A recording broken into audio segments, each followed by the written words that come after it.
Hello hello সবাইকে।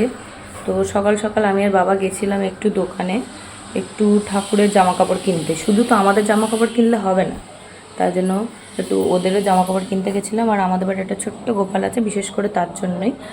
আর আর একটা জিনিস কিনতে গেছিলাম, সেটা হচ্ছে গ্লাসটা আমার ফোনের গ্লাসটা ভেঙে চূর্ণ বিচূর্ণ হয়ে গেছিলো।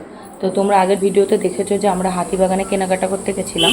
তো কেনাকাটা করতে যাওয়ার সময় এক জায়গাতে আমার হাত থেকে ফোনটা পড়ে যায় এবং আমার গ্লাসটা চূর্ণ বিচূর্ণ হয়ে যায়। তো যেহেতু আমরা বিকালবেলা আজকে বাড়ি চলে যাচ্ছি, তো আর টাইম হবে না, তাই জন্য আমি আর বাবা এখন গিয়ে গ্লাসটা পাল্টে আনলাম। আর ঠাকুরের কটা জামাও কিনেছি আসার দিনকে কটা জামা কিনেছি, কিন্তু আর দুটো জামা কিনতে হবে।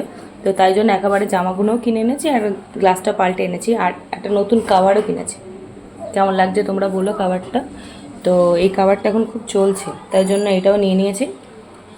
আর আমি মাসুর বাড়ি আসলে একটা করে আমার ফোনেরও জামা চেঞ্জ করি।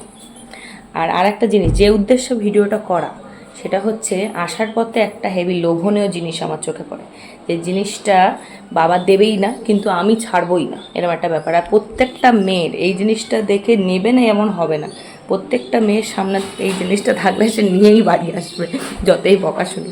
সেটা কী জিনিস তোমাদেরকে দেখায়? আম মাখা। এটা জানি প্রত্যেকটা মেয়ের একটা লোভনীয় খাবার। তো আমার বাবা নিতে দিচ্ছিল না, বলছে এত সকাল সকাল এইসব খায় না, কিন্তু আমি তো নাছর বান্ধা, আমি ছাড়বো না। তো তাই জন্য আমি নেবো বলেছি, যখন নিয়েই ছেড়েছি। তো এটা হচ্ছে কাঁচা মিঠে আম মাখা। তো এখন খাবো না, একটু পরে খাবো। তো কার কার ভালো লাগে কাঁচা মিঠে আম মাখা অবশ্যই জানিও।